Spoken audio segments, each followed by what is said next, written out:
Hello friends, welcome to my YouTube channel E-Learning with Better Broad. Aru aji ami a tiger in a zoo poem to study koribole asu. Leslie Norris likhise.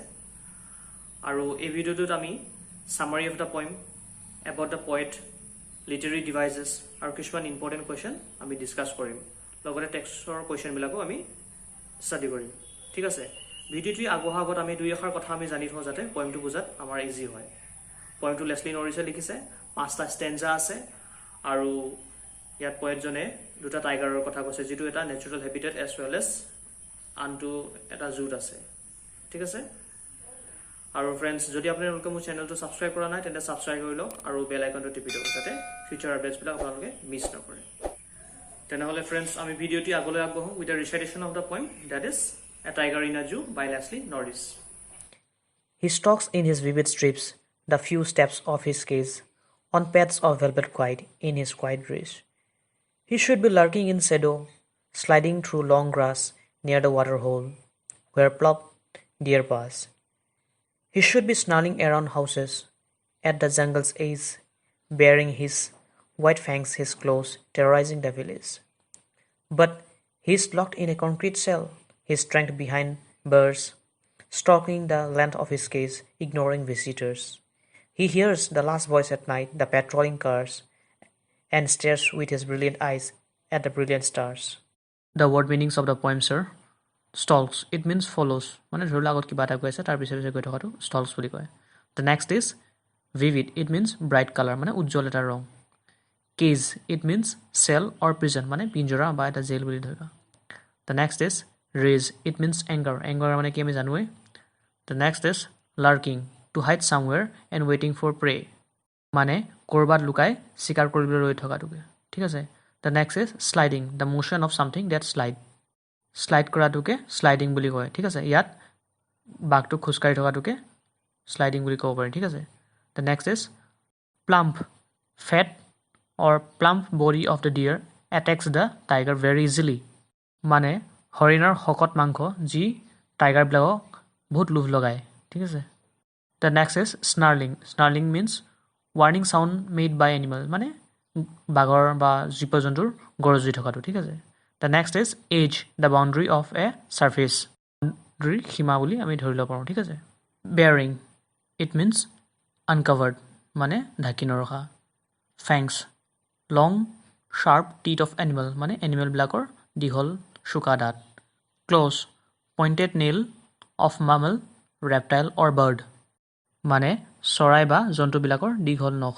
ঠিক আছে terrorizing, it means to terrify মানে ভয়াবহ সৃষ্টি কৰা the next is concrete shell, building made of brick, cement and stone মানে যেটো building ইটা cement আৰু বালি দি বনোৱা এটোকে কয় concrete shell the next is bars, a solid metal object with uniform cross section মানে কেজটোৰ দীঘল ৰড বিলাকৰ কথা কৈছে বাৰু ইমেজটো চাই লোৱা তাতে বুজিলে যি হয় ঠিক আছে the next is stalking, it means hunting মানে শিকাৰ কৰা the next is ignoring, not paying attention মানে পাত্তা নিদিয়া বুলি ঠিক আছে the next is patrolling cars, guards moving with cars মানে যিবিলাক গাৰ্ডে কাৰখন লৈ মানে পেট্ৰলিং কৰি আছে মানে ডিউটি দি আছে the next is stares, it means to look মানে দেখা কৰাটো ঠিক আছে the next is brilliant, shining brightly মানে উজ্জ্বলকৈ জিলিকি থকা ঠিক আছে Leslie Norris.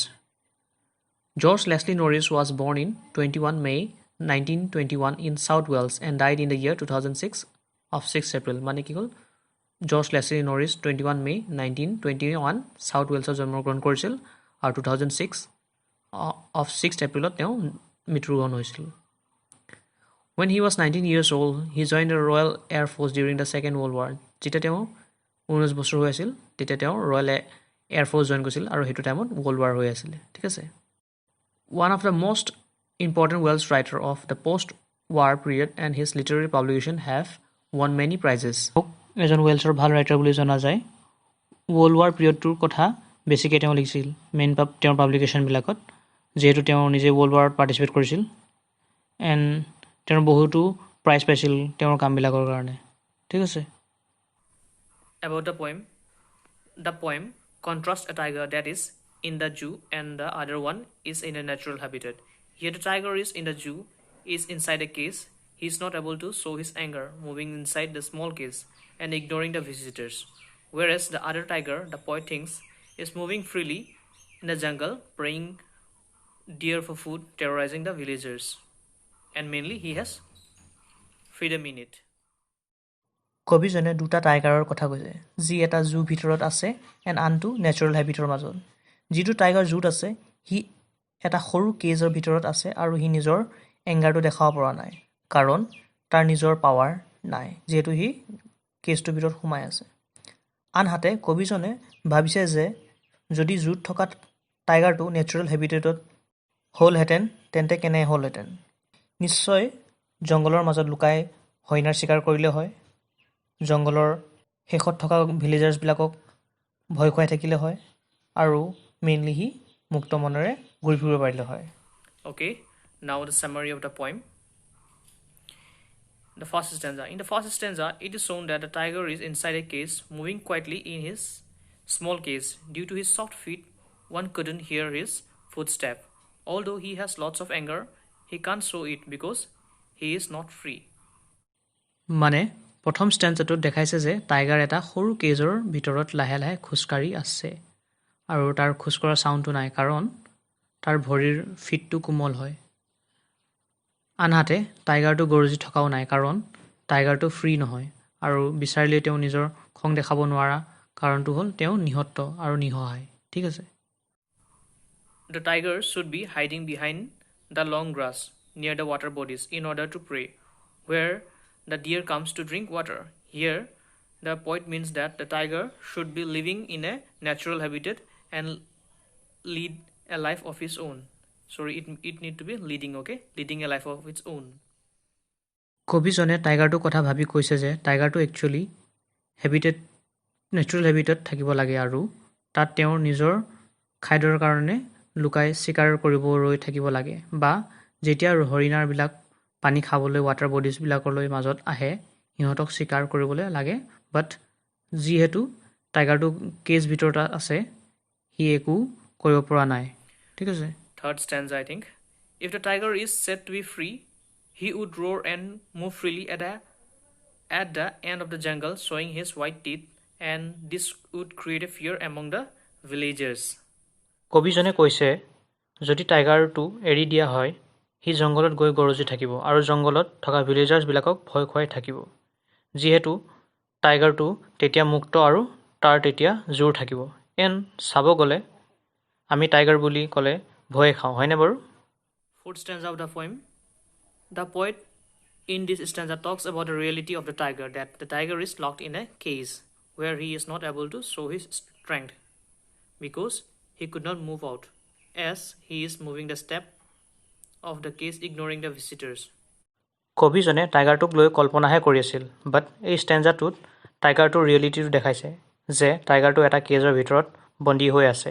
সি তাৰ নিজৰ জোৰটো দেখাব পৰা নাই কাৰণ সি ফ্ৰী নহয়, এণ্ড ইনফেক্ট সি ভয় খুৱাব নোৱাৰে যিহেতু সি ওলাই যাব নোৱাৰে। চ' সি কেজটোৰ ভিতৰত খোজকাঢ়ি আছে মানুহবিলাকক ইগন'ৰ কৰি। ইয়াত মানুহবিলাক জু চাব অহা দেখাইছে। ঠিক আছে।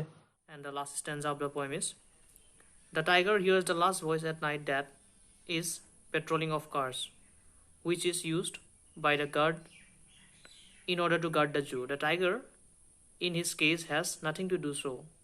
He keeps on staring at the stars and making himself busy with his own thoughts. টাইগাৰটোৱে একেবাৰে লাষ্টত শুনা শব্দটো হ'ল পেট্ৰলিং কাৰ্ছ, যিবিলাক গাড়ী লৈ গাৰ্ডছবিলাকে গাৰ্ড দি আছে। টাইগাৰটো কৰিবলৈ একো নাথাকে, চ' সি নিজৰ ধ্যানটো আঁতৰাবলৈ আকাশলৈ তীৰ বিৰাই থকা তৰাবিলাক চাই পাৰ কৰি আছে। Literary devices, that is rhyming scheme is ABCB. Alliteration, that is the repetition of consonant sound. Pulp, pass, P sound is repeated. Behind bars, B sound is repeated. He hears, H sound is repeated. It means P, B, and H sound are repeated constantly. Imagery, it means to have an image or from where we could grab a picture.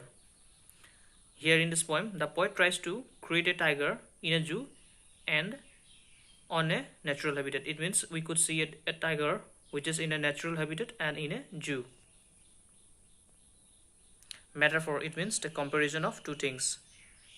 Tiger paws are compared with the velvet pads. It means the tiger paws are compared with the velvet pads. So this is the last slide. আৰু এই স্লাইডটোৰ কুৱেশ্যনছবিলাক দিয়া আছে আৰু ইয়াৰ এনচাৰ্ছবিলাক description লিংকত পাই যাবা এটা PDF ফৰ্মেটত যিটো তোমালোকে ডাউনলোড কৰিব পাৰিবা ঠিক আছে What are the different situations of both the tigers? Who is the writer of the poem A Tiger in a Zoo? Why does the tiger express his race quietly? What does the poet think about both the tigers? ভিডিওটো almost খতম হৈ গৈছে আশা কৰিছোঁ ভিডিওটোৰ পৰা পইণ্টটো বুজাত অলপ হ'লেও আপোনালোকৰ সহায় হৈছে আৰু মই বুজাই থকা PPTটো আপোনালোকে ডাউনলোড কৰিব পাৰিব আৰু লগতে PDFটো য'ত মই কুৱেশ্যন আনচাৰ্ছখিনি ডিছকাছ কৰিম এইটো ডাউনলোড কৰিব পাৰিব আৰু এইটো এভেইলেবল হ'ব ফ্ৰম দ্য ডেছক্ৰিপশ্যন লিংক তাৰ পৰা আপোনালোকে ডাউনলোড কৰি ল'ব ঠিক আছে আৰু যদিহে মোৰ চেনেলটো যদি আপোনালোকে ছাবস্ক্ৰাইব কৰা নাই তেন্তে ছাবস্ক্ৰাইব কৰি বেল আইকনটো দবাই দিব যাতে ফিউচাৰ আপডেটবিলাক আপোনালোকে পাই থাকে